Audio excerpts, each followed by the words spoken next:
Om Swastiastu. Perkenalkan, nama saya Putri Mawan Adewibawa dengan NIM 21075212245 dengan nomor absen 34 dan kelas manajemen SDM C4. Jadi, dalam video ini saya akan memberikan evaluasi terkait wawancara yang kemarin saya lakukan di perusahaan Hotel Mercure. Namun, ada kalanya sebelum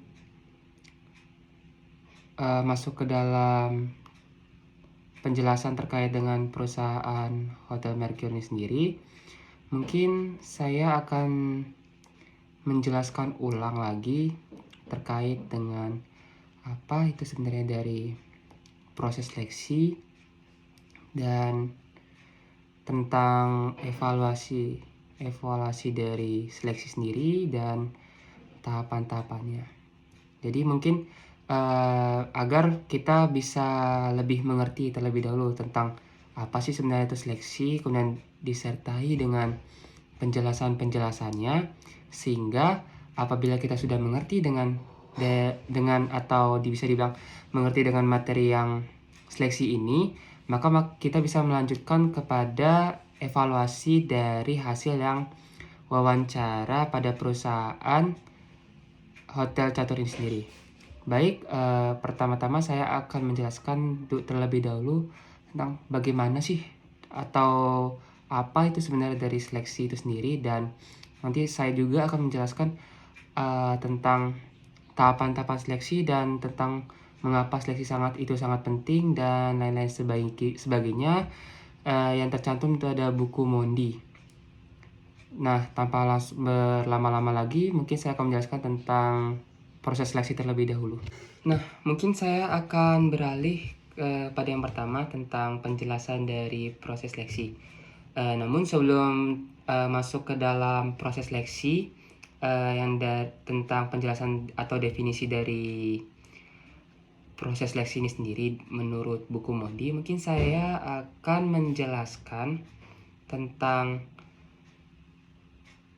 proses seleksi ini sendiri menurut gambaran pribadi saya. Jadi mungkin kita pernah berbicara atau mungkin kita pernah melakukan yang namanya tes. Pada saat di sekolah mungkin kita pernah mendapat kayak seperti tes ujian sekolah, ujian tengah semester, kemudian ulangan-ulangan. Nah, terus kita juga pernah apabila kita misal nih kita sudah lulus dari kuliah kita dan sudah mendapat gelar, dan setelah itu kita mungkin ingin melamar suatu pekerjaan. Pasti dalam melamar suatu pekerjaan ini pasti ada yang namanya kayak melakukan tes seperti wawancara, tes mungkin psikologi, mungkin wawasan terkait dengan perusahaan itu, kemudian mungkin medical check up-nya mungkin terkait kesehatan yang dibutuhkan sebagai syarat dari pelamar itu sendiri. Nah, jadi itu semua itu dapat kita kaitkan bahwa itu sebagai bentuk proses seleksi. Nah, itu menurut gambaran dari menurut saya sendiri tentang proses seleksi ini sendiri. Nah, menurut buku Mondi sendiri, proses seleksi itu apa sih sebenarnya? Nah, jadi seleksi itu sendiri adalah suatu proses yang dimana mengumpulkan beberapa pelamar. Kita tuh mengumpulkan beberapa pelamar tuh kayak misalkan banyak pelamar, mungkin bisa 150 atau mungkin bahkan banyak sekali. Kemudian kita akan kita saring, yang dimana pada saat menyaring pelamar-pelamar tersebut, kita tuh harus mempunyai gambaran bahwa pelamar tersebut memang cocok terkait dengan organisasi atau posisi yang ingin dia lamar atau ingin dia inginkan. Jadi menurut buku Mondi itu sendirilah proses seleksi itu bahwa proses seleksi itu adalah tempat di mana untuk mengevaluasi beberapa pelamar untuk menyaringnya menjadi beberapa bagian terkait dengan posisi atau untuk organisasi tertentu. Nah, terkadang dalam suatu proses seleksi ini pasti ada beberapa yang kurang, mungkin seperti semisal mungkin ada yang cocok dengan ada yang cocok dengan pekerjaan yang dilamarnya, dan hal itu juga memenuhi suatu kriteria pada perusahaan tersebut sehingga dia lolos dari beberapa pelamar yang mendaftar pada posisi itu atau pada perusahaan itu. Namun ada juga beberapa pelamar yang mungkin tidak sesuai dengan kriteria yang diharapkan dari perusahaan yang ingin dia lamar, serta mungkin kurang efisien terkait dengan CV-nya atau mungkin tentang kekurangannya terkait tes-tes yang telah dia lakukan, sehingga hal tersebut mungkin membuat pelamar tersebut tidak lolos. Nah, jadi dalam proses seleksi ini kita mungkin akan lebih membahas apa sih yang perlu kita seleksi gitu. Jadi lebih membahas apa yang perlu kita seleksi kepada suatu pelamar yang ingin mendaftar pada perusahaan yang ingin dia lamar gitu. Kemudian kita lanjut lagi terkait dengan proses seleksi. Jadi pasti dalam suatu perusahaan tuh pasti ingin sekali yang namanya tuh ingin sebuah karyawannya tuh yang dia pilih tuh sesuai dengan, terus kemudian terus dia mempunyai kualitas yang tinggi sekali, kemudian dia sangat atraktif terhadap pekerjaan yang dilakukan, efisien dan semuanya sempurna yang dilakukan pegawai tersebut, sehingga membuat suatu perusahaan ini tuh berpendapat bahwa wah, ini cocok sekali untuk saya. Jadi akhirnya dia pun sangat menyukai dengan pegawai ini sehingga dia rekrutlah pegawai ini di dalam perusahaannya.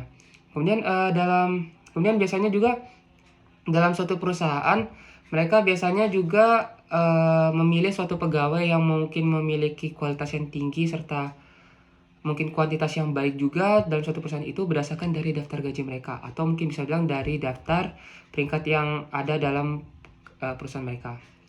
Yang dimana apabila tinggi gajinya, kemudian rankingnya tertinggi dalam suatu perusahaan itu, maka mungkin perusahaan tersebut akan memberikannya sebuah promosi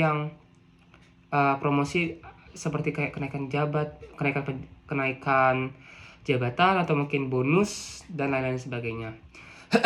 Kemudian dalam suatu perusahaan ini sendiri ada banyak cara yang sangat produktif sekali untuk melakukan seleksi. Namun pada dasarnya hal itu semua tidak terlalu efektif atau tidak terlalu ampuh apabila dibandingkan dengan suatu perekrutan yang sudah teranalisis dalam proses seleksi. Nah, kemudian dalam suatu perekrutan ini sendiri juga, jika seandainya perekrutannya itu buruk, itu akan mempengaruhi suatu sistem kinerja dalam suatu perusahaan. Mungkin akan mempengaruhi tentang kerjasama tim yang mungkin sangat baik. Apabila perekrutan itu buruk dan memilih suatu pegawai yang tidak sesuai dengan perusahaan, maka akan menghambat kerjasama tim yang dilakukan dalam perusahaan tersebut sehingga semuanya akan menjadi amburadul. Namun begitu juga sebaliknya. Kalau kita misalkan perekrutan yang dilakukan dalam suatu perusahaan itu dia baik, pasti otomatis kerjasama tim yang ada di perusahaan yang semulanya memang dianggap bagus sekali atau mungkin bisa dianggap wah, sesuai banget lah kalau dianggap gitu, pasti itu akan mendongkrak kerjasama tersebut menjadi sesuatu yang lebih efektif, dan hal itu juga akan membuat citra dari suatu perusahaan itu akan semakin meningkat terkait kerjasama yang mereka lakukan untuk tugas tertentu, yang dimana bisa dibilang tugas itu merupakan suatu project yang akan nantinya bisa meningkatkan suatu kualitas dari perusahaan itu sendiri. Kemudian kita beralih pada proses seleksi. Tadi saya menjelaskan tentang terkait apa sih itu seleksi dan tentang bagaimana sih seleksi sebenarnya. Nah, kemudian saya akan beralih pada tahap berikutnya, yaitu tentang proses seleksi. Jadi proses seleksi ini sendiri bisa dibilang perusahaan itu biasanya membuat keputusan untuk menentukan apakah pelamar ini yang akan diidentifikasi dari perusahaan tersebut itu sesuai dengan apa yang mereka inginkan. Inginkan tuh maksudnya terkait dengan pekerjaan yang mereka ingin mereka ambil alih dari tes nanti kalau misalkan saya lulus. Nah, kemudian dari buku Mondi yang saya baca, ada gambar 6 strip 1 yang dimana dari gambar itu mengilustrasikan tentang proses seleksi.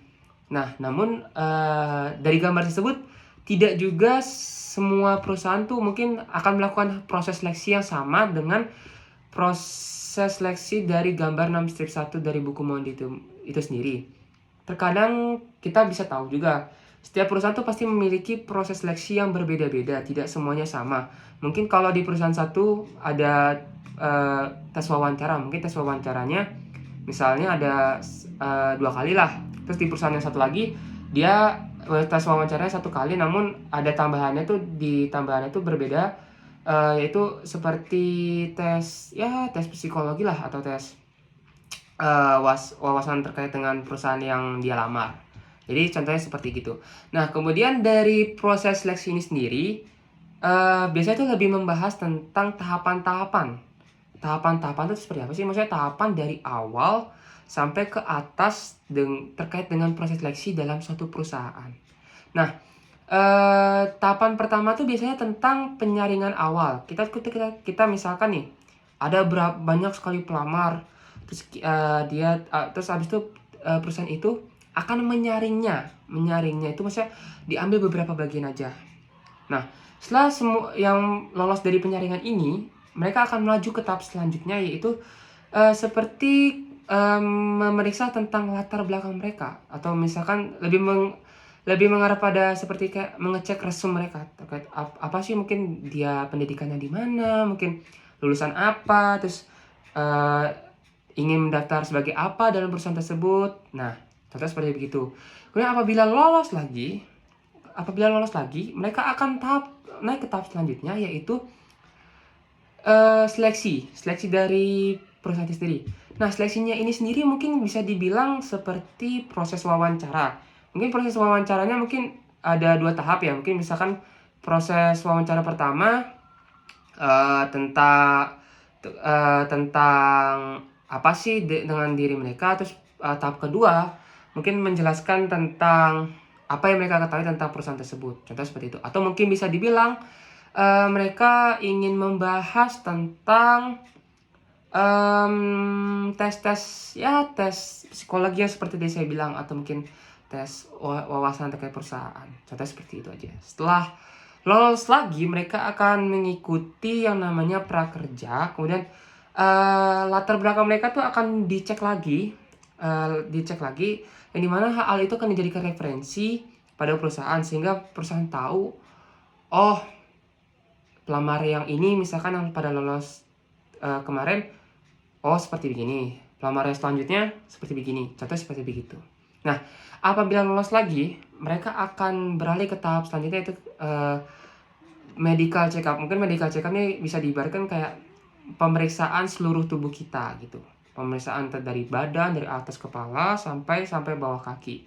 Kita seperti itu. Dan apabila lolos, melaju ke tahap selanjutnya hingga mereka bisa dikontrak atau misalkan masuk dan bisa diterima dari perusahaan tersebut. Seperti begitu. Kemudian masih beralih pada proses seleksi.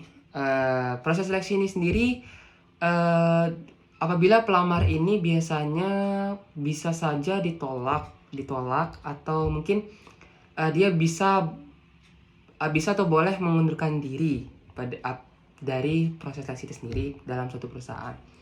Nah, kemudian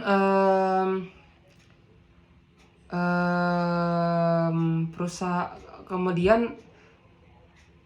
terkait dengan proses seleksi, keputusan yang baik terkait dengan proses seleksi akan menghasilkan salah satu dari 2 hasil. Nah, salah satu dari 2 hasil ini sendiri apa sih maksudnya? Jadi kayak Salah satu dari dua hasil ini, yang pertama yaitu calon itu apabila dia diterima dalam suatu pekerjaan atau perusahaan itu yang dia lamar, mungkin saja tidak memenuhi standar perusahaan. Mungkin pada awal perekrutan dia mungkin sesuai, mungkin bagus, namun pada saat dia dipekerjakan itu dia tidak sesuai. Hal itulah yang hasil dari suatu keputusan yang baik dari proses seleksi. Namun kebalikannya dari hasil yang kedua, apabila suatu pelamar tersebut bisa dikatakan sesuai dengan standar perusahaan, maka hal itu akan mendongkrak kinerja atau prestasi yang ada dalam suatu perusahaan itu, sehingga apa yang mereka seleksi itu sesuai lah dengan apa yang diharapkan suatu perusahaan itu. Jadi seperti begitu. Kemudian beralih pada tahap selanjutnya, tadi sudah dijelaskan tentang proses seleksi, kemudian saya akan menjelaskan ke tahap selanjutnya, yaitu tentang penyaringan awal. Nah, jadi penyaringan awal tuh apa sih sebenarnya? Jadi penyaringan awal tuh biasanya dalam proses seleksi itu sendiri tidak akan jauh beda, atau bisa dibilang tidak akan hilang lah, atau pasti akan tetap ada dalam proses seleksi. Nah, biasanya nih dalam proses penyaringan awal nih ada tujuannya sendiri. Dan dimana tujuannya ini sendiri yaitu untuk mengumpulkan kandidat dari pelamar-pelamar yang terbaik, dan juga untuk mengeliminasi terkait karyawan-karyawan yang mungkin tidak sesuai dengan kriteria atau persyaratan dari perusahaan tersebut. Penyaringan awal ini sendiri biasanya dapat berupa pemberian sebuah resume, atau bisa dibilang terkait dengan latar belakang dari pelamar tersebut. Apabila tidak sesuai, maka otomatis penilai akan langsung mengeliminasinya dengan cepat. Dan atau bisa dibilang pelamar ini dia tidak memenuhi syarat dalam tes wawancara, tes kesehatan, atau mungkin tes lainnya yang ada di perusahaan tersebut. Nah, penyaringan awal ini sendiri ada kalanya memiliki sisi yang positif, atau bisa dibilang ada manfaatnya tersendiri dari suatu perusahaan tersebut. Yang dimana apabila suatu pelamar ini dia mendaftar untuk pekerjaan yang dia minati seperti ini, namun ternyata hal itu tidak sesuai, maka tim penilai ini sendiri mungkin bisa mengarahkannya ke pekerjaan yang lain. Misalnya nih, saya mungkin akan melamar pada perusahaan tersebut untuk pekerjaan di bidang tes aplikasi lah, untuk di bidang aplikasi.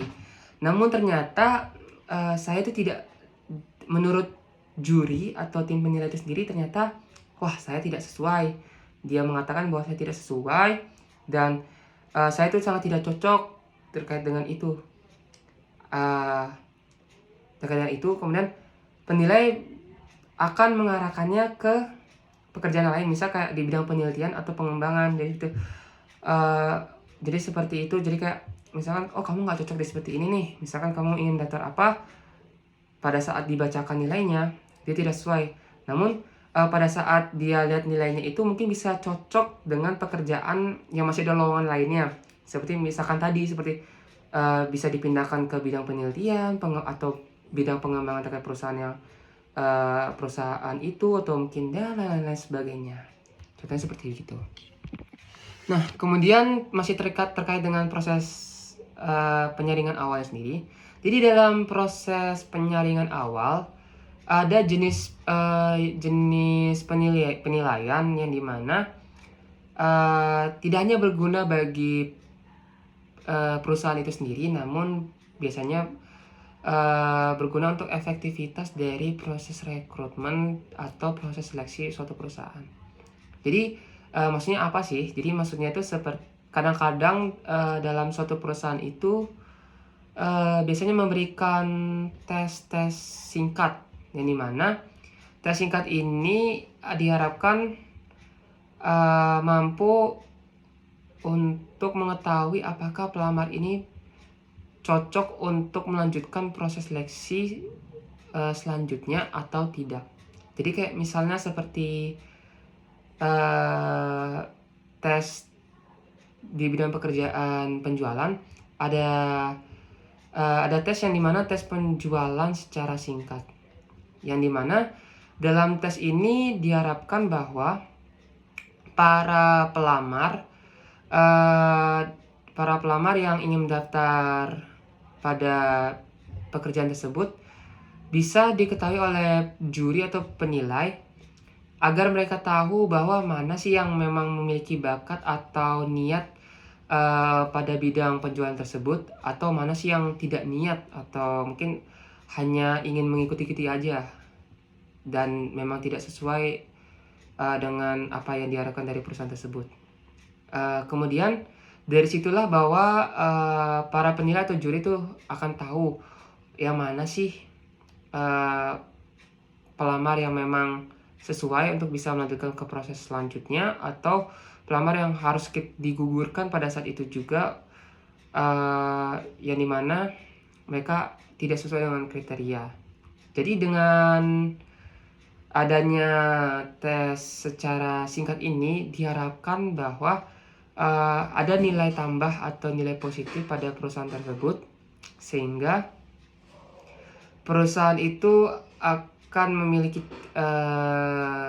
memiliki pegawai yang memiliki unggul atau sesuai dengan kriteria yang mereka mereka seleksikan terkait dengan penyelidikan awal tersebut.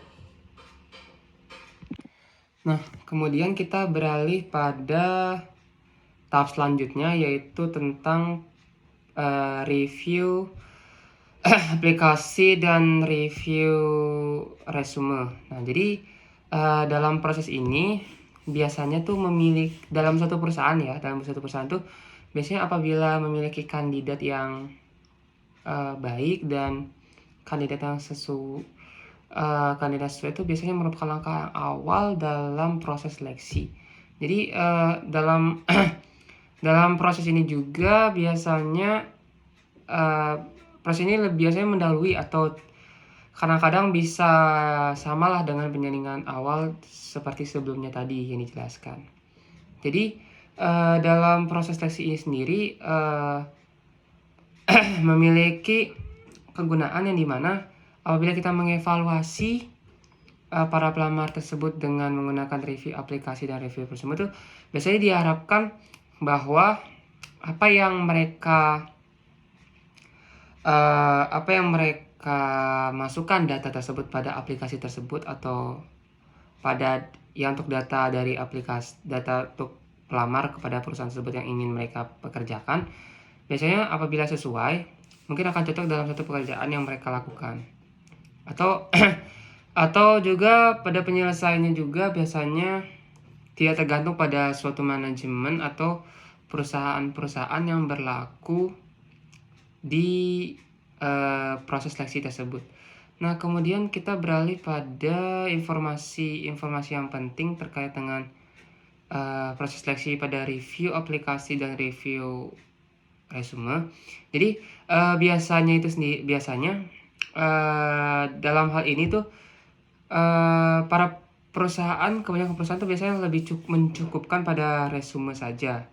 Nah, namun pada dasarnya mungkin dalam resume ini sendiri juga tidak memungkinkan seseorang itu memiliki kriteria yang cukup juga, atau mungkin dalam resume itu sendiri tidak mungkin bisa jadi sesuai, namun pada saat dipekerjakan tidak sesuai seperti yang tadi yang saya jelaskan.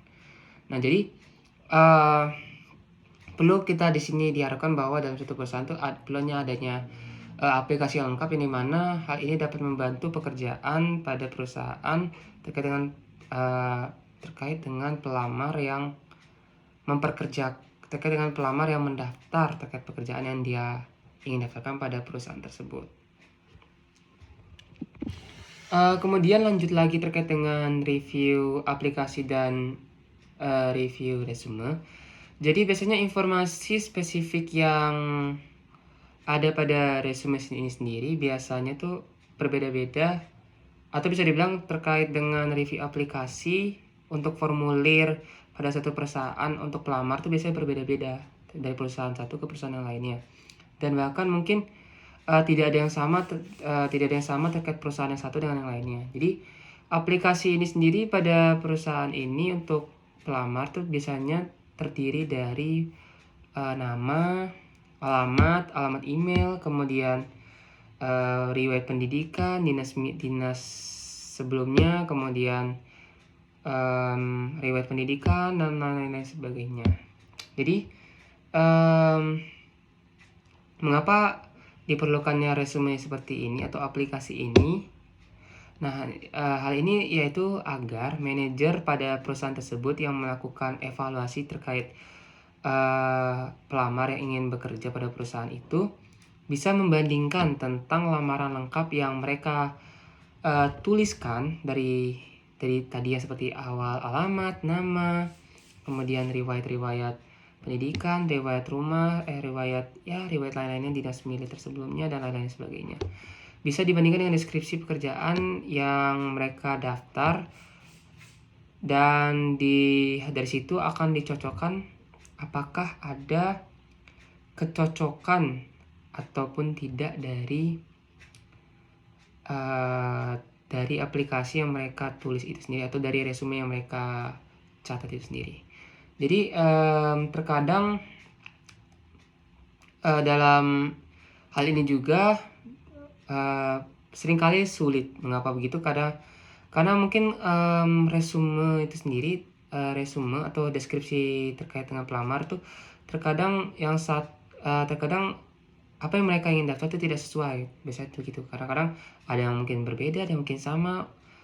Ya mungkin bisa jadi tergantung pada pelamarnya masing-masing. Karena biasanya setiap perusahaan mungkin menemukan hal-hal yang berbeda terkait pelamar yang ingin mendaftar pekerjaan tersebut. Seperti begitu. Nah, kemudian saya akan melanjutkan lagi dari materi terkait dengan review aplikasi dan review resume. Mungkin saya sekarang akan lebih membahas pada review resume karena sebelumnya atau sebelumnya atau materi di video sebelumnya itu saya telah menjelaskan tentang review aplikasi. Jadi apa sih itu sebenarnya dari resume itu sendiri? Nah, mungkin kita sendiri ya, gambaran tentang resume itu sendiri mungkin kita udah tahu di kepala kita. Mungkin seperti berupa tulisan yang berisi tentang biodata terkait diri kita sendiri. Yang dimana dalam resume itu mungkin dari gambaran kita sendiri berisi tentang pendidikan, kemudian tentang diri kita dari umur, tanggal lahir, kemudian pengalaman apa yang pernah dicari, terus sekolah dulu di mana, dan terus pengalaman kerja pernah di apa, dan sebagainya. Jadi saya di sini akan menjelaskan lagi terkait dari buku Mondi ini sendiri, apa sih sebenarnya dari proses seleksi itu sendiri. Nah, jadi proses seleksi ini sendiri tentang resume itu adalah suatu persyaratan pada proses seleksi yang dilakukan pada saat awal, yang dimana dilakukan untuk suatu pengembangan, kemudian pelatihan, kemudian pendidikan dalam suatu perekrutan dari proses seleksi suatu perusahaan. Nah, biasanya sendiri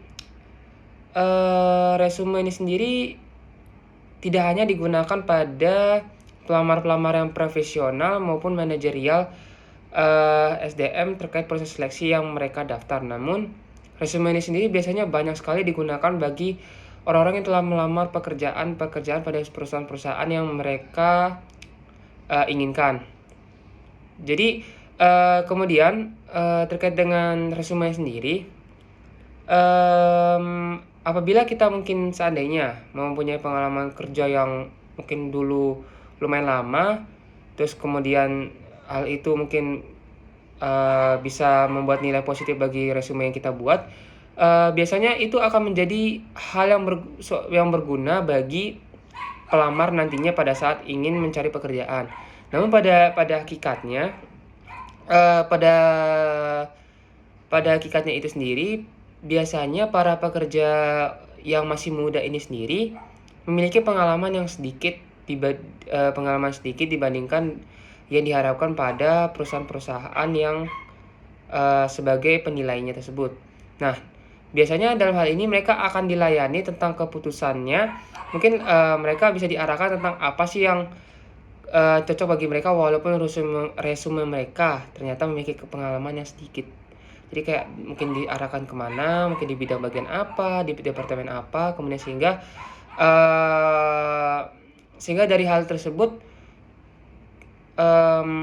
bisa memberikan manfaat tersendiri bagi pelamar tersebut untuk bekerja di perusahaan itu. Dan saya akan lanjut lagi terkait dengan resume itu sendiri. Jadi pada resume ini sendiri, terkadang kita sebagai pelamar untuk menyerahkan resume yang ingin kita cari untuk pekerjaannya, mungkin kita perlu berhati-hati dalam mengartikan suatu kebenaran dari resume itu sendiri. Maksudnya gimana? Jadi maksudnya itu sendiri, maksudnya kita harus menuliskan suatu resume itu memang secara detail dan tidak ada salah sedikit pun. Jadi apabila ada salah sedikit itu akan berakibat fatal pada pelamar itu sendiri atau bagi diri kita sendiri yang ingin bekerja pada perusahaan tersebut. Nah, kemudian pada saat resume ini dikirim melalui internet, mungkin akan ada yang namanya gaya resume pada suatu perusahaan yang dimana diurutkan berdasarkan peringkat. Nah, maksudnya gimana sih? Jadi diasumsikan bahwa apabila resume tersebut yang dikirim melalui internet tersebut memang ternyata tidak sesuai dengan apa yang diharapkan dari perusahaan itu, atau mungkin yang menyimpang dari perusahaan tersebut, itu akan langsung diabaikan atau dihapus secara seketika. Jadi tidak akan dicek persatu, namun langsung dihapus dihapus atau diabaikan karena tidak sesuai dengan apa yang ditentukan dari perusahaan tersebut. Nah, setelah itu apabila mungkin seandainya resume tersebut ternyata memang sesuai atau mungkin yang telah ditentukan dengan perusahaan, itu mungkin akan diurutkan berdasarkan peringkat. Jadi yang mana paling baik itu yang nanti akan diurutkan dari bawah sampai ke atas. Sehingga dari tersebut perusahaan mungkin akan lebih mudah dalam mencari pelamar yang memang cocok atau sesuai dengan pekerjaan yang mereka cari. Contohnya seperti begitu. Kemudian saya akan beralih pada tes seleksi, yaitu materi selanjutnya. Nah, jadi tes itu tentang apa sih sebenarnya? Sebelum masuk kepada tes seleksi, jadi tes itu merupakan semacam suatu komponen yang dimana digunakan pada saat proses seleksi. Nah, tes seleksi ini sendiri memiliki beberapa jenis sendiri, yaitu yang pertama ada pertimbangan awal, kemudian kerugian dan keuntungan pada proses seleksi, kemudian yang ketiga properti pengujian, kemudian yang keempat itu perekrutan, pendekatan validasi, dan terakhir adalah jalan pengujian. Nah, saya akan beralih pada jenis yang pertama, yaitu pertimbangan awal. Jadi pertimbangan awal itu apa sih sebenarnya? Jadi pertimbangan awal itu biasanya terkait dengan proses seleksi yang dimana untuk menyadari apakah ada kekurangan terkait proses seleksi itu sendiri. Dan kemudian banyak perusahaan tuh sekarang menambah beberapa alat-alat tesnya itu sendiri untuk proses seleksi dalam suatu perusahaan itu. Jadi mungkin bisa saja perusahaan lainnya tuh seperti perusahaan ini akan menambah tesnya, namun perusahaan ini tidak. Memang perusahaan ini akan tetap memakai tes yang seperti sebelumnya. Terkadang perusahaan itu memiliki keterbedaan dari proses seleksinya masing-masing. Nah, kemudian tes seleksi ini sendiri dalam pertimbangan awal ini sendiri yaitu digunakan untuk menentukan terkait dengan kemampuan, bakat, serta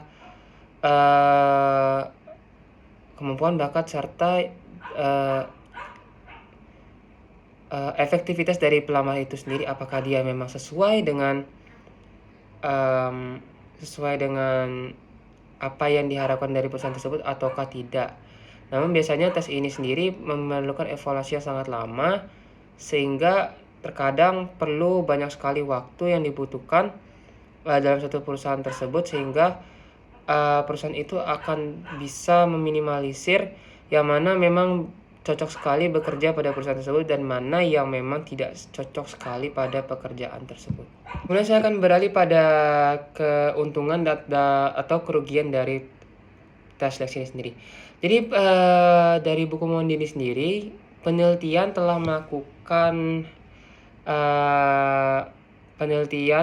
melakukan beberapa evaluasi terkait dengan keuntungan atau kerugian dari tes seleksi ini sendiri. Jadi mereka mengungkapkan bahwa tes ini memang disesuaikan untuk agar bisa andal atau efektif dalam mencari suatu pelamar dari perusahaan tersebut. Nah, organisasi dalam melakukan tes ini sendiri juga biasanya memiliki efektivitas yang tinggi juga untuk mencari pelamar dalam wawancara yang tidak dikenali dari perusahaan itu sendiri. Nah, selain itu juga dalam proses seleksi ini sendiri terkait dengan keuntungan dan kerugian tes seleksi, terkadang ada suatu kecemasan dari pelamar itu sendiri apabila mereka melamar suatu pekerjaan yang mereka inginkan. Anggap saja seperti misalkan mereka mungkin cemas terkait aku misalkan tidak akan terpilih, misalnya seperti itu, aku takut terjadi apa-apa sehingga tidak terjadi terpilih. Hal itu mungkin akan berdampak besar sekali bagi tes seleksinya nanti, yang dimana akan menghambat sedikitnya dari tes seleksi tersebut. Namun pada hakikatnya kecemasan itu sendiri walaupun merusak sedikit dari kinerja proses tes seleksi ini sendiri, terkadang sedikit kecemasan itu akan membantu untuk proses tes seleksi ini sendiri. Terkadang kecemasan itu sendiri bisa berupa hal yang positif atau bisa jadi berupa hal negatif. Tergantung dari sisi pelamar itu sendiri, apakah hal tersebut bisa menjadi positif atau negatifnya dari pelamar yang mendaftar untuk pekerjaan pada perusahaan itu. Kemudian beralih pada karakteristik tes yang dirancangkan dengan benar. Jadi dalam hal ini karakteristik tes yang dirancang dengan benar ini sendiri biasanya tuh ada meliputi beberapa komponennya, yaitu sebagai berikut nih. Yang pertama, standarisasi. Nah, standarisasi ini sendiri adalah suatu keseragaman atau prosedur yang dilakukan untuk penyelenggaraan suatu tes. Jadi dalam hal ini itu untuk membandingkan suatu kinerja pelamar dengan pelamar lainnya dari proses seleksi yang dilakukan secara bersamaan. Nah, maksudnya seperti apa sih? Jadi misalnya seperti ini. Misalnya ada sebuah instruksi terkait dengan waktu dan tempat serta tes yang dilakukan secara sama. Kemudian disertai dengan faktor lingkungan yang serupa pula. Jika pada satu orang itu mungkin dilakukan tesnya di satu ruangan, namun orang yang lainnya itu melakukan waktu atau tempat serta proses di tempat yang berbeda pula, maka itu akan menghasilkan hasil yang berbeda. Jadi pada dasarnya hal ini harus dilakukan secara bersamaan, dan apabila dilakukan berbeda, pasti hasilnya juga pasti akan berbeda sekali. Kemudian saya akan beralih pada objektivitas. Jadi objektivitas ini sendiri yaitu dimana penggambaran terkait dengan menilai suatu orang atau evaluasi terhadap satu orang terkait dengan tes yang mereka lakukan. Jadi pada dasarnya ini sendiri, objektivitas ini sendiri kayak berupa seperti pilihan ganda terkait dengan benar salah pada proses seleksi itu sendiri, atau bisa juga dibilang terkait dengan jawaban ya atau tidak terkait dengan tes seleksi itu sendiri. Kemudian saya akan beralih pada keandalan, yaitu keandalan itu sendiri apa sih sebenarnya? Keandalan itu sendiri merupakan suatu hal yang dilakukan untuk mencapai konsistensi terkait tes yang dilakukan suatu pelamar. Jadi misalnya nih, apabila seorang pelamar itu telah melakukan tes terkait dengan kepribadiannya dan diulang secara berkala atau diulang secara berkali-kali dan mendapatkan skor yang sangat mirip dari proses yang dilakukan berkali-kali tersebut, maka otomatis pelamar tersebut akan mendapatkan nilai yang reliable atau data reliable. Maksudnya apa sih sebenarnya? Jadi maksudnya itu adalah bahwa pelamar tersebut akan mungkin dapat mengungkap kepercayaannya terkait tes yang dilakukannya itu sendiri. Namun berbeda halnya jika uh, berbeda halnya jika perusahaan itu sendiri ternyata tidak pelamar tersebut itu sendiri misalkan melakukan suatu tes itu ternyata skor pada minggu ini itu misalkan 130, namun minggu ke depannya mendapat skor 80. Hal ini akan membuat data konsistensi seorang pelamar itu akan menjadi rendah dan mungkin akan merendahnya dari data reliable yang diharapkan. Kemudian saya akan beralih pada materi selanjutnya, yaitu terkait dengan wawancara kerja.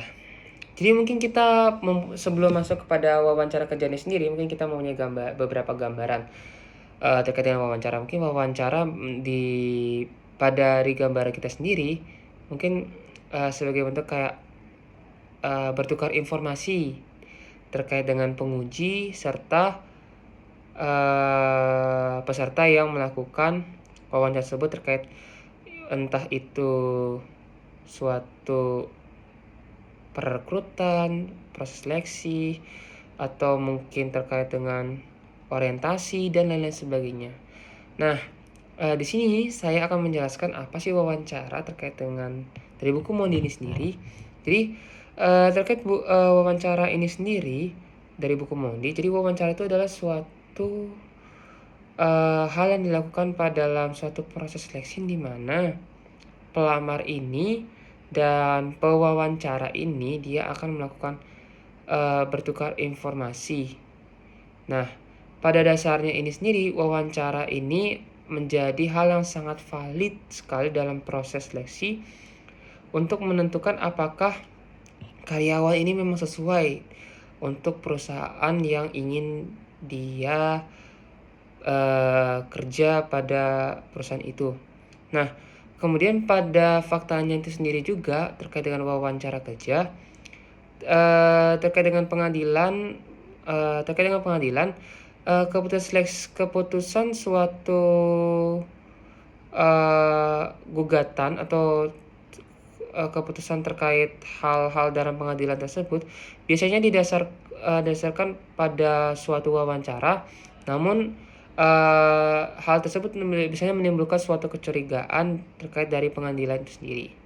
Nah, kemudian dalam wawancara ini juga hal ini menjadi hal yang sangat efektif terkait dengan proses tes seleksi karena hal ini dilakukan untuk melakukan evaluasi kepada pelamar yang ingin mendaftar pada perusahaan tersebut.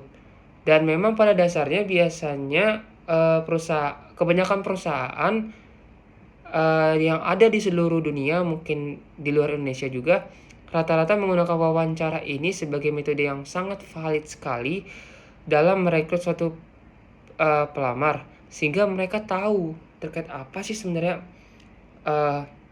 pelamar ini, apakah dia memang pada saat diwawancara sesuai dengan CV-nya, mungkin sesuai dengan resume yang diberikannya, dan kemudian memiliki bakat serta kompetensi yang sangat baik sekali dan yang mampu memiliki hal yang positif juga. Hal tersebut akan mendongkrak suatu pelamar tersebut bisa lolos pastinya terkait proses seleksi pada perusahaan tersebut. Kemudian saya akan lanjut kepada materi yang selanjutnya, yaitu adalah penyaringan prakerja dan pemeriksaan latar belakang. Jadi apa tuh sebenarnya penyaringan prakerja dan pemeriksaan latar belakang? Nah, mungkin bisa dijelaskan terkait dari hal berikut ini dari buku Mondini sendiri. Nah, jadi dari buku ini saya membaca bahwa investigasi terkait latar belakang itu biasanya terkait berupa pemeriksaan, mungkin pemeriksaan terkait latar belakang, pemeriksaan tentang instansi atau lain-lainnya dan sebagainya. Nah, biasanya pemeriksaan ini biasanya terikat dengan lembaga-lembaga tertentu seperti biro kredit, kemudian lembaga pemerintah, lembaga akademis, dan lain-lainnya. Nah, kemudian dalam hal ini juga terkadang sidik jari itu terkait pemeriksaan itu memang sangat berguna juga, atau mungkin bisa dibilang terikat lah istilahnya, kayak saling terhubung antara penyaringan prakerja dan pemeriksaan latar belakang. Dan biasanya juga sidik jari ini sendiri biasanya digunakan pada pekerjaan-pekerjaan tertentu juga yang ada saat ini juga. Contohnya seperti di bandara, industri, jasa keuangan, sekolah, pemerintah, dan lain sebagainya. Dan hal itu biasanya ditunjukkan kepada pekerja yang mengarah pada seperti yang proses pengamanan tempat kerja itu sendiri, dan alasannya sendiri mengapa harus dilakukan seperti begitu. Jadi hal itu biasanya dilakukan agar masih ada terkait dengan riwayat pekerjaan yang dia kerja pada pekerjaan tersebut. Mungkin untuk riwayat sebelum-sebelumnya, riwayat terkait dengan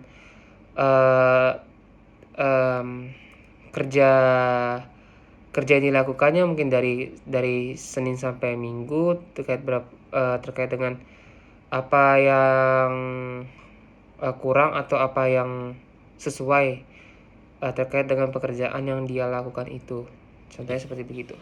Kemudian beralih pada materi seleksi yang terakhir, yaitu terkait dengan keputusan seleksi.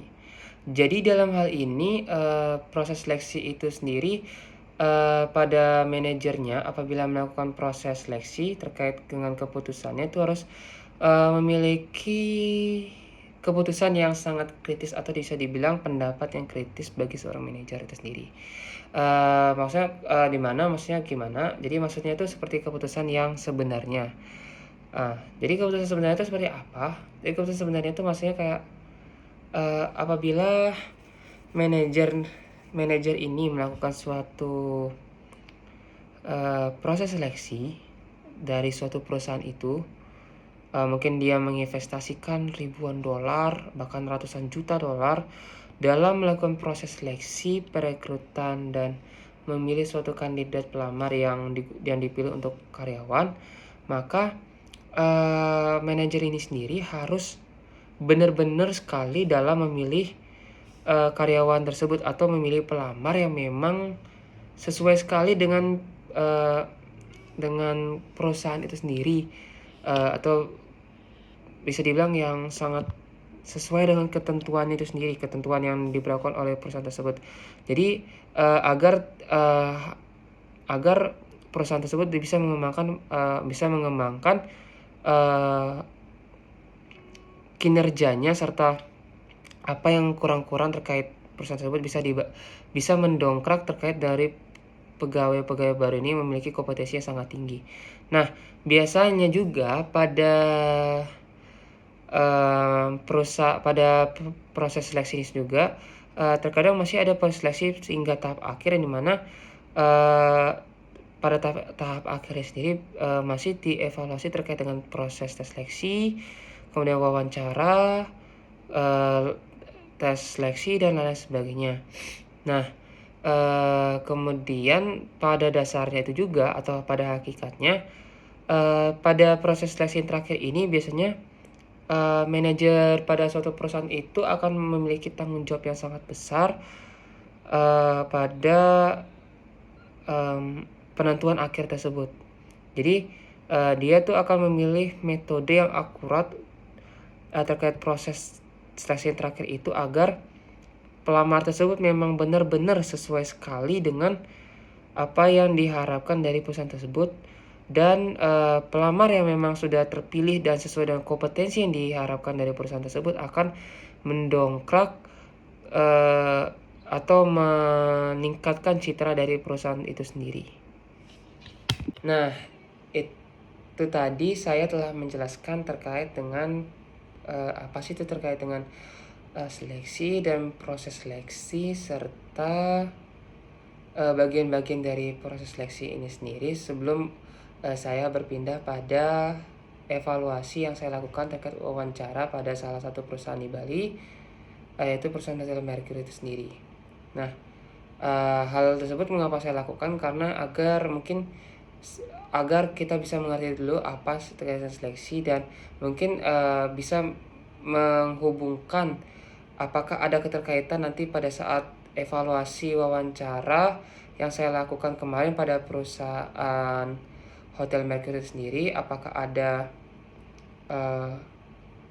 kesesuaian mungkin atau ada hubungan atau saja mungkin ada sedikit beberapa perbedaan lah terkait dengan proses seleksi yang ada di buku itu sendiri dengan proses seleksi yang ada pada perusahaan Hotel Chateau itu sendiri. Nah, mungkin sekarang saya akan berpindah terkait evaluasi wawancara yang saya lakukan pada perusahaan Hotel Mercury ini sendiri.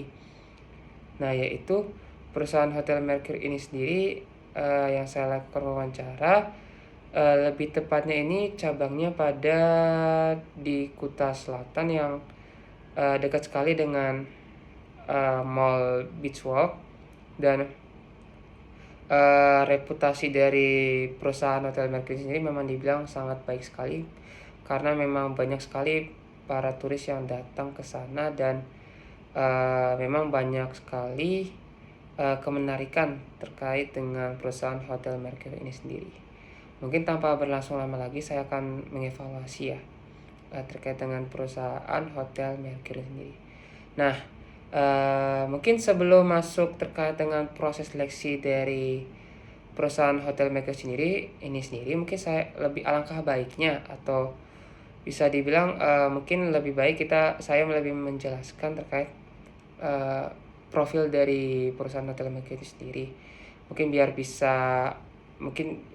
bisa seandainya mungkin di antara teman-teman ini nanti melihat video saya mungkin berkenaan seandainya mungkin lulus dari kuliah ingin mengajukan lamaran untuk bekerja di suatu perusahaan, mungkin bisa masuk ke perusahaan Hotel Mercury ini sendiri karena lowongannya sangat banyak sekali dan kebetulan sangat bagus sekali bagi kalian yang ingin mendaftar karena di sana dijamin deh kalian pasti bakal senang sekali dengan pekerjaan yang kalian lakukan di sana. Nah, kemudian saya akan menjelaskan terkait dengan profil dari Hotel Mercury sendiri. Nah,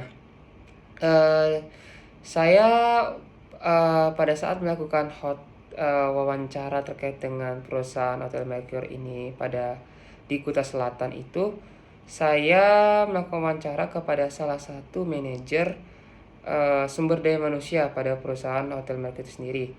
Dan manajer tersebut bernama Ibu Mercy, dan yang ternyata beliau memang sudah lama sekali menjadi manajer di sana, yang dimana beliau telah bekerja di sana. Mungkin saya bisa asumsikan sebesar 5 tahun lah atau 4 tahunan karena beliau juga sebelumnya pernah bekerja di perusahaan hotel lainnya seperti Hotel Mercury sendiri, namun bukan di bagian Hotel Kuta tersebut, namun di perusahaan Hotel Mercury yang lainnya di bagian Bali. Dan beliau juga mengatakan terkait dengan profil yang akan dia sampaikan dengan profil dari Hotel Mercury sendiri.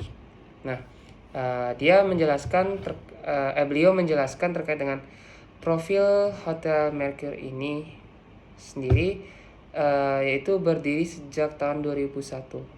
Nah, mungkin kita bisa menghitung sendiri ya, kalau terkait dari 2001 ke 2022 mungkin 21 tahun lah berdiri lamanya.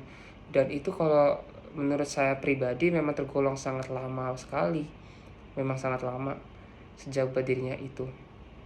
Dan kemudian beliau menjelaskan terkait dengan apa aja sih yang ada di dalam dari Hotel Mercury sendiri. Jadi dalam Hotel Mercury sendiri terdapat beberapa kamar, yaitu berjumlah 500 kamar. Sangat banyak sekali bukan? Jadi 500 kamar itu sendiri kalau kita hitung atau kita asumsikan mungkin ratusan kamar itu berisi kamar yang berupa kamar-kamar yang kelas biasa, dan mungkin ada sedikit dari itu puluhannya merupakan, atau puluhannya itu bukan kelas-kelas yang bisnis atau kelas yang VIP, dan sedikitnya berjumlah beberapa kamar seperti 5 atau 10 kamar yang berisikan kamar yang kelas VVIP. Nah, selain itu juga beliau telah menjelaskan terkait dengan sarana-sarana dari perusahaan Hotel Mercury itu sendiri. Dimulai dari adanya tempat gym, kemudian swimming poolnya, kemudian ada restorannya.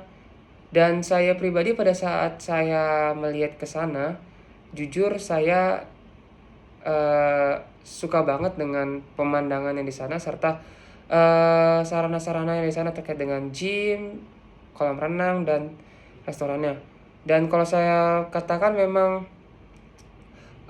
sangatlah bagus dan memang sesuai dengan rating yang diberikan pada uh, yang diberikan pada Hotel Mercury sendiri, yaitu rating dari perusahaan Hotel Mercury sendiri sebesar bintang 4. Nah, selain dari sarana dan ketersediaan dari jumlah kamar, beliau juga menjelaskan terkait jumlah tenaga kerja yang ada di sana, yaitu sebesar 1.500 orang. Kalau saya berpikir 1.500 orang mungkin untuk satu hotel aja sudah lumayan banyak sekali bukan? Pasti banyak sekali, mungkin dibagi-bagi, istilahnya dibagi, mungkin shiftnya mungkin ada yang hari sekian, mungkin ada hari sekian pun. Kemudian 1.500 orang ini sudah memang termasuk dengan direktur serta manajer yang ada di dalamnya. Seperti begitu. Kemudian masih terkait dengan profil dari perusahaan Hotel Mercury sendiri,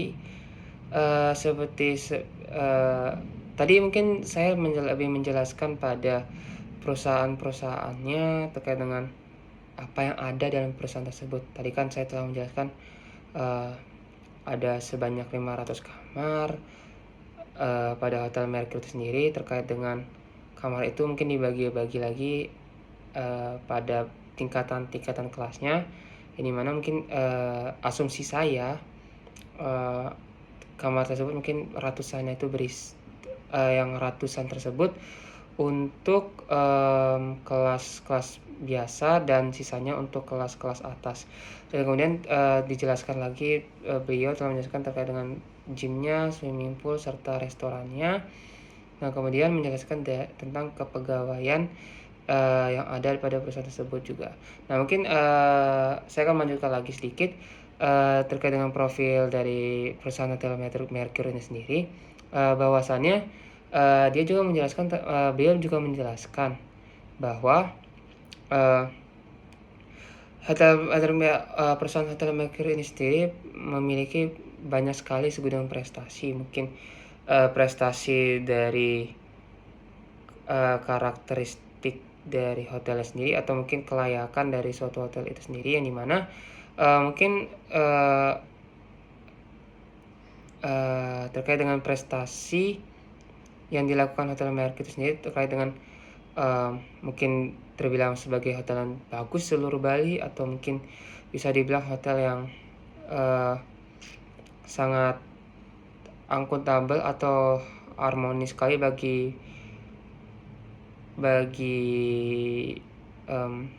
pelanggan-pelanggannya. Dan juga selain itu perusahaan Hotel Mercury sendiri juga telah banyak mengikuti beberapa event lainnya, mulai dari event dari basis kinerja, event-event tentang mencari proses seleksi, kemudian event-event tentang hotel-hotel